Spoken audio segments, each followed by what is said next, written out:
Anwarul Azim MP হত্যার তদন্তে অগ্রগতির বার্তা নিয়ে দেশে ফিরেছে ৩ সদস্যের গোয়েন্দা দল।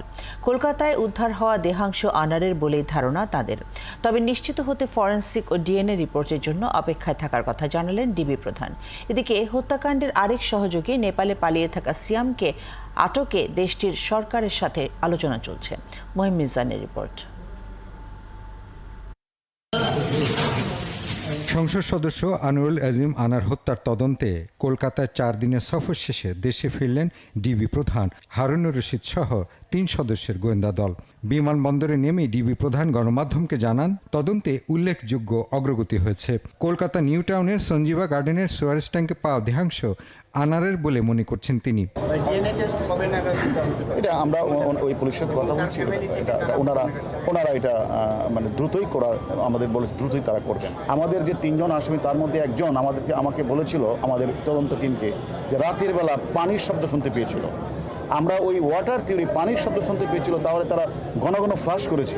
তাই ঘন ঘন ফ্লাশ করে তারা কি ফ্লাশ করতে পারে? ওয়ালটন ফ্রিজ কিনে অনেকের মতো আপনিও হয়ে যেতে পারেন মিলেনিয়াল। সেরা পণ্যের সেরা অফার। সেই তত্ত্ব মোটিভের ভিত্তিতে আমরা তখন বললাম যে যেহেতু ওয়াটার থিওরি থেকেই আমরা তখন বললাম যে মানে আমাদের যে সুয়ারেজ লাইন এবং পানির ট্যাঙ্কিটা যদি একটু যদি যখন যদি মানে ভাঙ্গা হয় তাহলে হয়তোবা আলামতের কিছু অংশ পাওয়া যেত। এদিকে আনার হত্যার আরেক সহযোগী সিয়াম বর্তমানে নেপালে অবস্থান করছে। দেশে ফেরাতে এরই মধ্যে নেপাল সরকারের সঙ্গে আলোচনা চলছে বলে জানান হারুনুর রশিদ। আমাদের ইন্সপেক্টর জেনারেল পুলিশ মহোদয় ইন্টারপোলকে অবহিত করেছেন।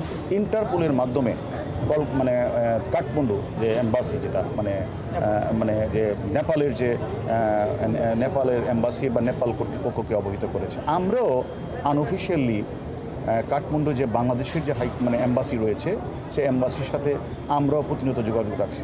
আনার হত্যার মূল কারণ সোনা চোরাচালান নাকি অন্য কিছু, সেটি বলার সময় এখনও আসেনি বলে জানান হারুনুর রশিদ। তিনি বলেন, হত্যার মোটিভ নিয়ে 2 দেশের গোয়েন্দাদের এখনও কোনো ধারণা তৈরি হয়নি। তবে বিদেশে পালিয়ে থাকা আখতারুজ্জামান শাহিনকে গ্রেফতার করা হলে বিষয়টি স্পষ্ট হবে বলে মনে করেন ডিবি প্রধান।